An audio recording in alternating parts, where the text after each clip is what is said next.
എനിക്ക് വിജയ് സേതുപതിനെ ഓർത്ത് വളരെ സങ്കടം തോന്നുന്നു.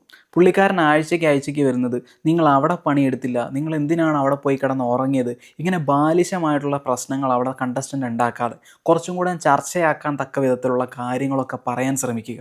അങ്ങനെയാണെങ്കിലേ കാണുന്ന ജനങ്ങൾക്കും എന്തെങ്കിലും ഒരു ടേക്ക് അവേ ഉണ്ടാവുള്ളൂ. ഇത് ആഴ്ചയ്ക്ക് വന്നിട്ട് നിങ്ങൾ അത് ചെയ്തില്ല, നിങ്ങൾക്ക് അനുസരണമില്ല എന്നുള്ള ചെറിയ ചെറിയ പ്രശ്നങ്ങളെ ഇത്ര വലിയ പ്രശ്നമാക്കി മാറ്റാതെ നല്ല രീതിയിലുള്ള കോൺവെർസേഷൻ അവിടെ മെയിൻറ്റെയിൻ ചെയ്തിട്ട് അതിൽ നിന്ന് എന്തെങ്കിലും ഒരു പ്രശ്നം ഉൾത്തിരിഞ്ഞ് വന്നിട്ട് അത് ചർച്ചയാക്കി മാറ്റിയിട്ടുണ്ടെങ്കിൽ വീക്കെൻഡിൽ വിജയ് സേതുപതി വരുമ്പം അത് അഡ്രസ്സ് ചെയ്യുന്നത് കാണാനും രസമുണ്ടാവുമെന്ന് ഞാൻ പറഞ്ഞുകൊണ്ട് നമുക്ക് വീഡിയോ തുടങ്ങാം. എപ്പിസോഡിൽ ആദ്യം തന്നെ കാണിച്ചത് സാന്ദ്രേൻ്റെ ഉറക്ക പ്രശ്നമാണ്. സാന്ദ്രയ്ക്ക് എന്തോ കാര്യമായൊരു പ്രശ്നമുണ്ട്, എന്തോ ഒരു ട്രോമയിലൂടെ കടന്നു പോകുന്നത് പോലെ പുള്ളിക്കാരീനെ നാളെ തന്നെ വീട്ടിലേക്ക് വിടൂ എന്നാണ് എനിക്ക് ബിഗ് ബോസിനോട് പറയാനുള്ളത്. സാന്ദ്രേൻ്റെ ഭാഗത്ത് ഒരു കാര്യത്തിൽ ന്യായമുണ്ട്. ഈ പാതിരാത്രിയൊക്കെ ഉറക്ക സംസാരിക്കുന്നത് ശരിയായിട്ടുള്ളൊരു കാര്യമല്ല. ഇത് പലതവണ സംഭവിച്ചിട്ടുണ്ട് എന്നാണ് സാന്ദ്ര പറഞ്ഞത് കഴിഞ്ഞ ദിവസം. അങ്ങനെയാണെങ്കിൽ ശരിക്കും പറഞ്ഞാൽ അതിനെതിരെ ഒന്ന് പറയേണ്ടതായിരുന്നു വിജയ് സേതുപതി എന്ന് തോന്നി. അല്ലാത്ത പക്ഷം ഈ ലൈറ്റ് ഓഫ് ആക്കുമ്പോൾ തന്നെ എല്ലാവരും പയ്യെ സംസാരിക്കണം, കിടന്നുറങ്ങണം എന്നുള്ള രീതിയിലൊക്കെ സാന്ദ്ര പറയുന്നത് അത് ശരിയായിട്ട് അംഗീകരിച്ചു തരാൻ പറ്റത്തേയില്ല. പിന്നെ ക്യാപ്റ്റൻസി എങ്ങനെ ഉണ്ടായിരുന്നു എന്നതിനെക്കുറിച്ചായിരുന്നു ചർച്ച. ഗാനാ വിനോദിൻ്റെ എടുത്തുചാട്ടമാണ് എപ്പോഴും പ്രശ്നം ഉണ്ടാക്കുന്നത്. അത് ഇപ്രാവശ്യവും പ്രശ്നം ഉണ്ടാക്കി. ഇപ്പോൾ ഈവൻ ആതിരേൻ്റെ കാര്യത്തിലാണെങ്കിലും ശരിക്കും പറഞ്ഞിട്ടുണ്ടെങ്കിൽ ആ എടുത്തുചാട്ടേണ്ട ഒരു ആവശ്യമില്ല. അവിടെ മര്യാദയ്ക്ക് സംസാരിച്ചിട്ടുണ്ടെങ്കിൽ അത് മര്യാദയ്ക്ക് മനസ്സിലാക്കി തീർക്കാൻ പറ്റുന്ന ഒരു കാര്യമുള്ളൂ. ഇത് പുള്ളിക്കാരൻ്റെ ഭാഗത്ത്, അതായത് ഗാനാ വിനോദിൻ്റെ ഭാഗത്ത് ഏത് സമയം ശരി എന്നുള്ള രീതിയിലാണ് പുള്ളിക്കാരൻ ഏത് സമയം സംസാരിക്കുന്നത്.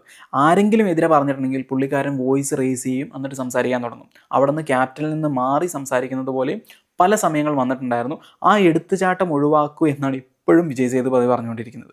അത് ഡേ 1 തൊട്ട് ഇപ്പോൾ 75 ദിവസം കഴിഞ്ഞു, എന്നിട്ടും പറഞ്ഞുകൊണ്ടിരിക്കുകയാണ് എന്ന് നിങ്ങൾ ഓർക്കണം. അതിനുശേഷം ഒരു ടാസ്ക് ആയിരുന്നു ആരുടെ ഗെയിമിനെയാണ് ഓവർടേക്ക് ചെയ്യാൻ ശ്രമിക്കുന്നത് എന്ന് സാന്ദ്ര പറഞ്ഞതായിക്കോട്ടെ, ശബരി പറഞ്ഞതായിക്കോട്ടെ, FJ പറഞ്ഞതായിക്കോട്ടെ എനിക്ക് ഇഷ്ടപ്പെട്ടിട്ടുണ്ടായിരുന്നു.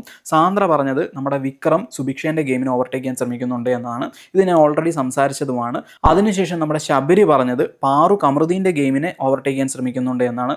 FJ പറഞ്ഞത് നമ്മുടെ വിക്രത്തിൻ്റെയും സുഭിക്ഷേൻ്റെയും കാര്യവും പാറുവും കമറുദ്ദീൻ്റെയും കാര്യമാണ്. അവിടെ വിജയ് സേതുപതി ചോദിക്കുന്നുണ്ട് കമറുദ്ദീനോട്, പാറു കമറുദ്ദീൻ്റെ ഗെയിമിനെ ഓവർടേക്ക് ചെയ്യാൻ ശ്രമിക്കുന്നതായിട്ട് തോന്നിയോ എന്ന് ചോദിക്കുമ്പം കമറുദ്ദീൻ പറയുന്നത് യെസ് എന്നാണ്. നമ്മുടെ ആ ബലൂൺ ടാസ്കിലൊക്കെ ആയിക്കോട്ടെ അങ്ങനെ സംസാരിക്കുന്നതായിട്ട് എനിക്ക് തോന്നിയിട്ടുണ്ടായിരുന്നു എന്ന് കമറുദ്ദീൻ പറയുന്നുണ്ട്. ശരിക്കും പറഞ്ഞിട്ടുണ്ടെങ്കിൽ എനിക്ക് ആ സമയം കമറുദ്ദീനോടുള്ള ബഹുമാനം കൂടുകയാണ് ഉണ്ടായത്. ഇതേ കാര്യം സുഭിക്ഷേനോട് ചോദിച്ചപ്പോൾ സുഭിക്ഷ പറയുന്നത് എനിക്ക് അങ്ങനെയൊന്നും തോന്നിയിട്ടില്ല എന്നതാണ്. ഈ ടാസ്ക് നടക്കുമ്പോൾ ലക്കിലി ദിവ്യേൻ്റെ കാര്യം ചർച്ചയായി. ദിവ്യയ്ക്ക് അന്ന് തലവേന ഉണ്ടായിരുന്നു. ആ ജയിലിൽ പോകാൻ നേരത്ത് തലവേന ഉണ്ടായിരുന്നോ അതോ കനി വരാത്തതുകൊണ്ട് അഭിനയിച്ചതാണോ എന്നുള്ളൊരു കോൺവെർസേഷൻ വരുന്നുണ്ട്.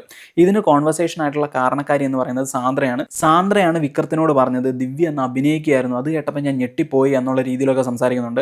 എന്നിട്ട് ഇന്ന് പറഞ്ഞ എന്താണെന്ന് വെച്ചിട്ടുണ്ടെങ്കിൽ ഞാൻ പല കാര്യങ്ങളും ഓർക്കുന്നില്ല. സോ ഇതിൽ നിന്ന് മനസ്സിലായി ശരിക്കും പറഞ്ഞിട്ടുണ്ടെങ്കിൽ ദിവ്യ അഭിനയിച്ചതല്ല, ശരിക്കും അത് നടന്നിട്ടുണ്ടായിരുന്നു എന്നുള്ളത് തന്നെയാണ്. ഈ ഒരു ടാസ്ക് കഴിഞ്ഞപ്പോഴേക്കും നമ്മുടെ കുണുവാവയായ വിക്രം വീണ്ടും കരയുന്നതായി കാണാനിടയായി. ഒരു ടാസ്ക് ആണ് എന്ന് പോലും മനസ്സിലാക്കാതെ ഇങ്ങനെ കരയുന്ന ഒരു വ്യക്തി, ഇത്രയും വൾണറബിൾ ആയിട്ടുള്ള ഒരു വ്യക്തിയാണ് ഈ പ്രാവശ്യത്തെ ടൈറ്റിൽ കൊണ്ടുപോകുന്നതെങ്കിൽ ഇതിനുള്ള ക്രെഡിറ്റ് എന്ന് പറയുന്നത് അവിടെയുള്ള ഓരോ കണ്ടസ്റ്റൻസിനുമാണ്. കാര്യം അവരതിനേക്കാളും വൾണറബിൾ ആയിട്ടുള്ള ഒരു കണ്ടസ്റ്റൻസ് ആണ്. ഇത്രയും വൾണറബിൾ ആയിട്ടുള്ള ഒരാൾ കപ്പ് നേടാൻ ഫിറ്റ് അല്ല എന്നുള്ള രീതിയിൽ അവിടെയുള്ള കണ്ടസ്റ്റൻസ് സംസാരിക്കാൻ തുടങ്ങണം. എന്നിട്ട് ചേച്ചി, ചേട്ടത്തി, അനിയത്തി, അക്ക, പാസമൊക്കെ മാറ്റി വെച്ചിട്ട് ഒരു 3 ആഴ്ച നല്ല രീതിയിൽ ഗെയിം കളിക്കാൻ നോക്കിയിട്ടുണ്ടെങ്കിൽ അവിടെ പലർക്കും വിജയസാധ്യത നേടിയെടുക്കാൻ പറ്റുന്നത് തന്നെയാണ്. സോ ഇത്രയും പറഞ്ഞുകൊണ്ട് ഞാൻ എൻ്റെ റിവ്യൂ നിർത്തട്ടെ. നിങ്ങൾക്ക് ഇഷ്ടപ്പെട്ടിട്ടുണ്ടെങ്കിൽ ചാനൽ സബ്സ്ക്രൈബ് ചെയ്യുക, ലൈക്ക് ചെയ്യുക. ഇഷ്ടപ്പെട്ടിട്ടില്ലെങ്കിൽ കാരണം എന്താണ് എന്ന് കമൻറ്റ് ബോക്സിൽ വ്യക്തമാക്കുമെന്നും കരുതുന്നു. അതിനുള്ള മറുപടി ഞാൻ പറയുന്നതുമായിരിക്കും. Bye bye.